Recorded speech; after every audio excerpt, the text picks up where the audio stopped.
Australia is a continent and a country. It is very large in land size, but it has surprisingly few people. Many do not understand just how empty it is, especially its vast interior. To compare, Australia is similar in size to the 48 U.S. states. These U.S. states have more than 300 million people. Australia, however, has only about 26 million people. This means two U.S. states, California and Texas, each have more people than the whole continent of Australia. England alone, not including the rest of the UK, has more than double Australia's population. Even 7 smaller islands around the world have more people than Australia. For example, Java is much smaller but has almost 6 times Australia's population. Many large cities globally also have more people than all of Australia. Tokyo, Jakarta, and Delhi are good examples. Because of this, Australia is one of the most urbanized countries. Most Australians, about 85%, live near the coast. They mostly live in just 5 major cities, like Sydney, Melbourne, Brisbane, Perth, and Adelaide.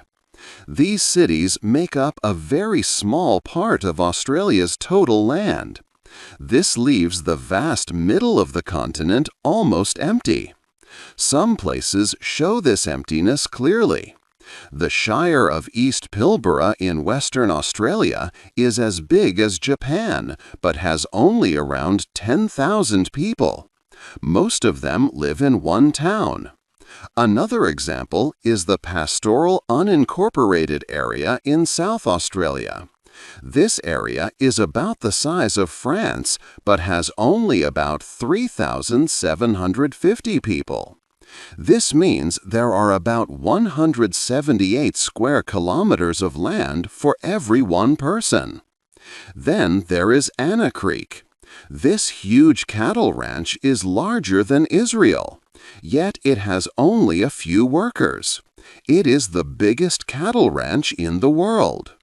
Why is Australia so empty? Many people might think it is because of the desert. While deserts are part of the reason, it is not the full story.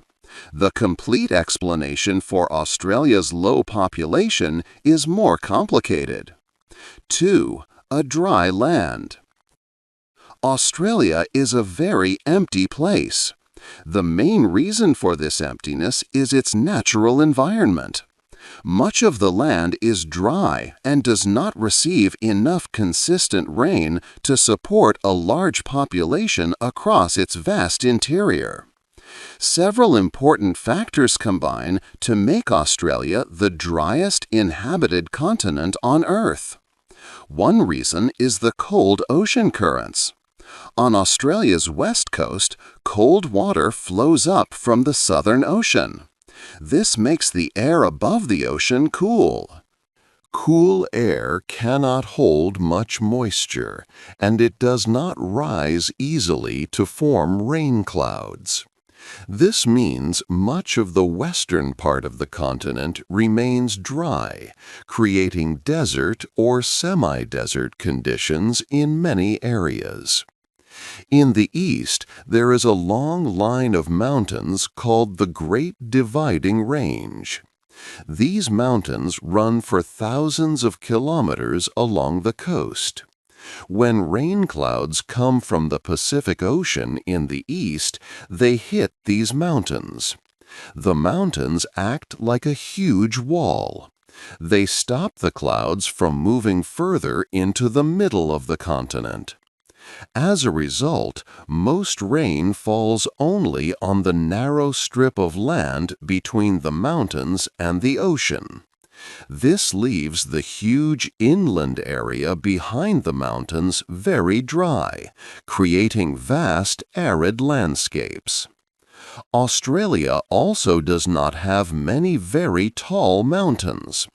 Compared to other continents, Australia is quite flat, with the lowest average height above sea level. Tall mountains usually force air upwards, which cools the air and helps to create rain. Because Australia lacks these high peaks, there are fewer natural places for rain to form. For example, even Australia's highest mountain, Mount Kosciuszko, is much shorter than the highest points on most other continents, limiting its ability to generate widespread rainfall. Finally, Australia's position on the globe plays a big role. Much of the continent lies under a worldwide zone of high air pressure, known as the subtropical high pressure belt. This pressure keeps the air warm and pushes it downwards. This makes it very hard for clouds to form and for rain to fall, even when air rises a little. This means much of Australia is naturally hot and dry, leading to the vast deserts we see today. All these natural features combine to make Australia a land with very little water, greatly limiting where people can live. 3. Wild weather and water. Australia also faces a big problem with water that is hard to predict. The weather changes a lot because of things like El Niño and La Niña. These are big changes in the Pacific Ocean that affect the weather around the world. During an El Niño event, Australia often gets less rain. This can last for a long time, sometimes for years. Less rain means droughts, which are long periods without enough water. These droughts also lead to serious bushfires. Many of the worst fires in Australia's history have happened during El Niño years. The continent is the driest in the world, and about 1/3 of it is desert-like. In northern Australia, the problem is different. It gets a lot of rain, but not evenly. There are very wet seasons and very dry seasons. For example, the city of Darwin gets a lot of rain, but most of it falls in just 4 months, from December to March. This is when there are monsoons and tropical cyclones. The rest of northern Australia, away from the coast, has rain that is very hard to predict. Sometimes a lot falls in one day, even more than London gets in a whole year. Other times, the same areas might get almost no rain for an entire year, like a desert. Australia's biggest river system is the Murray-Darling Basin in the southeast. It is important for drinking water for about 3 million people and for growing food. However, this river system has a very low amount of water flowing through it. It has the lowest flow of any major river system in the world. For example, the Mississippi River in the United States has more than 20 times more water. Now, climate change makes the water problem worse. The land is getting hotter.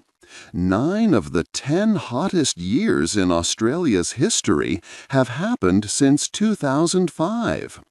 Hotter weather means more water evaporates from the rivers and dams.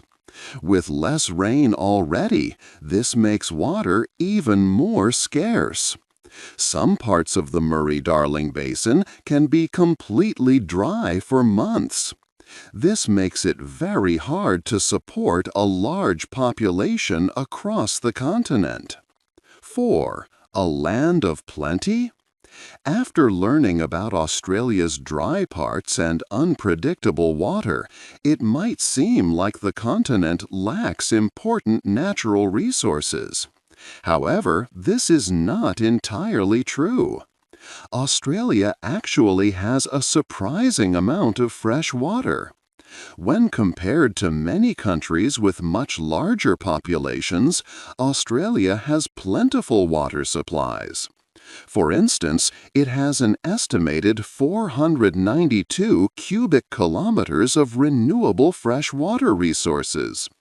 This is twice as much as a country like Pakistan, which has more than 8 times Australia's population. So, a lack of fresh water alone is not the full answer to why Australia is so empty. The availability of good land for farming also presents a surprising picture.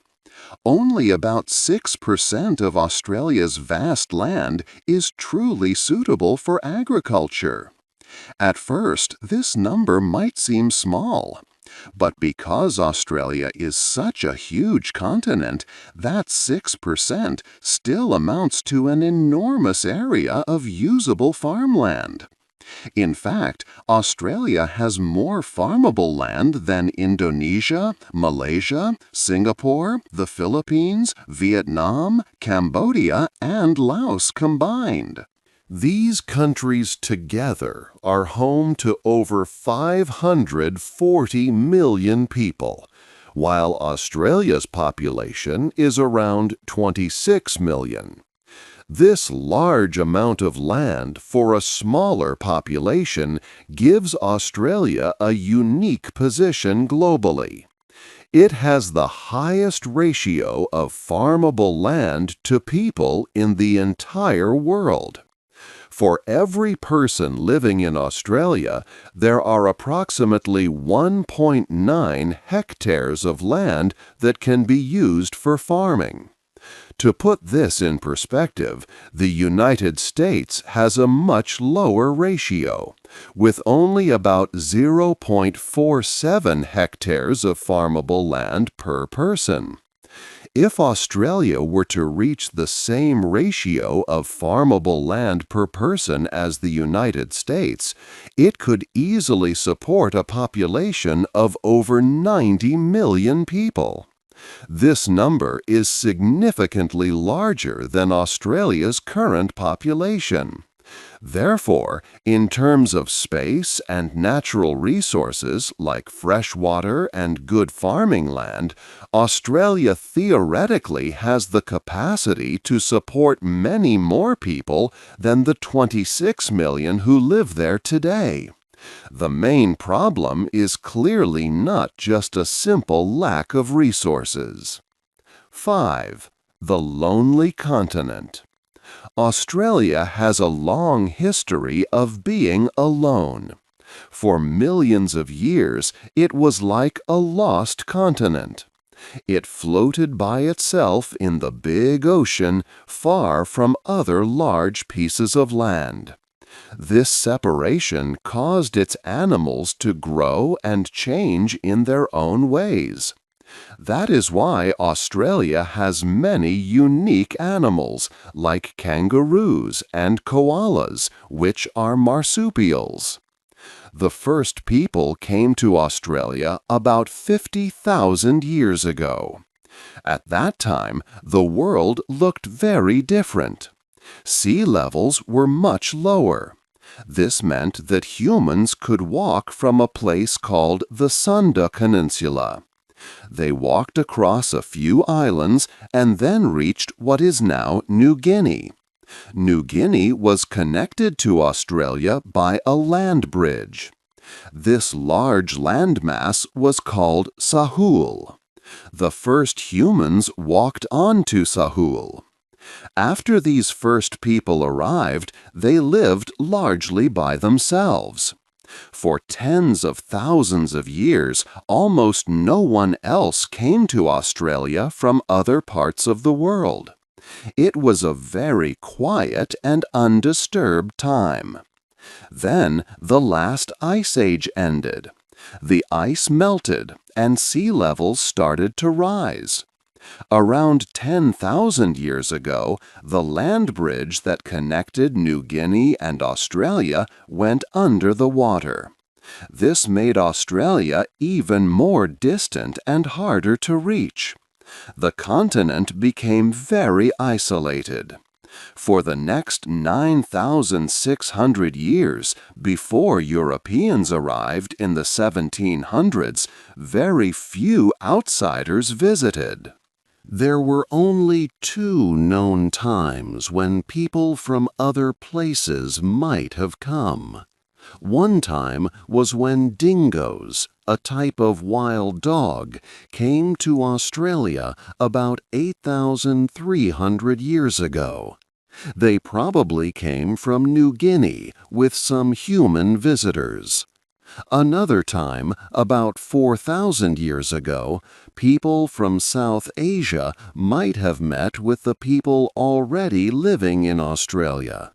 Scientists found signs of this in the DNA of some Aboriginal Australians. But for most of its long history, Australia was truly a lonely continent. It stayed separate from the rest of the world for a very long time. This deep isolation shaped its land, its unique animals, and its first people for many years. 6. New people arrive. For many thousands of years, Australia remained a lonely continent. Then, in the early 17th century, the first Europeans started to arrive. In 1606, a Dutch ship landed on the western side of the Cape York Peninsula. The Dutch explorers found the land difficult for living. They decided not to build settlements and left. 50 years later, in 1656, another Dutch ship, the Vergolde Draak, crashed off Western Australia. 75 people survived and reached the shore. 7 of them took a small boat on a long, dangerous trip to Batavia, now Jakarta, on the island of Java, a Dutch city. After 41 hard days, the 7 reached Batavia. They reported the 68 people left in Australia. For years, the Dutch Navy searched, but found little. The 68 survivors were never seen again. Their fate remains a mystery, as they vanished into Australia's vast lands. The ship's wreckage was found in 1963, 3 centuries later. More than 100 years after the Dutch shipwreck, the British finally arrived. In 1788, they started the first permanent European settlement. This was near what is now Sydney, on the other side of the continent. About 1,300 people came on the first British ships. At that time, the indigenous population of Australia was about 650,000. This was almost the entire population. But compared to other continents, this number was very small. For example, in 1788, Asia had over 650 million people. Europe had nearly 150 million. Africa had 85 million, and the Americas had about 20 million. Australia began its modern history with a far lower population than any other inhabited continent. Population growth tends to be exponential, so Australia lagged for centuries. The United States had about 4 million people in 1788. Australia did not reach this number until 1906. By then, America's population was almost 90 million. Australia clearly started from a much smaller point. 7. Building a new nation. Australia's population grew slowly in the 1800s. In 1788, the United States had about 4 million people. Australia took over 100 years until 1906 to reach that same population. By then, America had almost 90 million people. Most early immigrants came from the British Isles. A big change happened in the 1850s. Gold was found in Australia in 1851, starting a huge gold rush. Many people, about 2% of the British Isles population, moved to Australia, almost doubling its population quickly. However, Australia struggled to attract more European immigrants afterwards. Countries in the Americas, like the United States, were closer and cheaper for Europeans to move to. In 1901, the Australian government started the White Australia policy. This rule made it difficult for non-white people to move to Australia.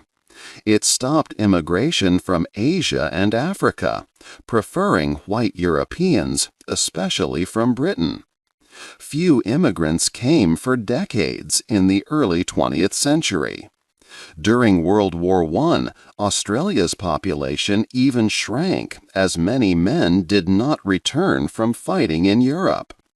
By the start of World War II, Australia had about 7 million people, mostly European. Many Australians feared invasion from bigger Asian countries like Japan. Japanese planes bombed Darwin in 1942, increasing these fears. The government decided more people were needed to protect the nation in the future. After World War II, Australia changed its immigration rules. Before 1945, most immigrants came from Britain or Ireland. But after the war, Australia encouraged people from all over Europe to come. Rules that only allowed British people became less strict. By the 1960s, about 3 million Europeans moved to Australia, many as refugees. However, non-white people were still largely excluded for decades. The White Australia policy officially ended in 1973. After that, race was no longer a factor. Australia then welcomed people from all over the world, with most new immigrants today coming from Asia. 8. Australia today and tomorrow. Australia today is a nation built by people from many different countries. It is a proud home for immigrants from all over the world. About 1 in 3 people living in Australia today were born somewhere else. This is a very high number compared to other rich Western countries. The population of Australia is currently around 26 million people. Most of these people live in just a few big cities along the coast.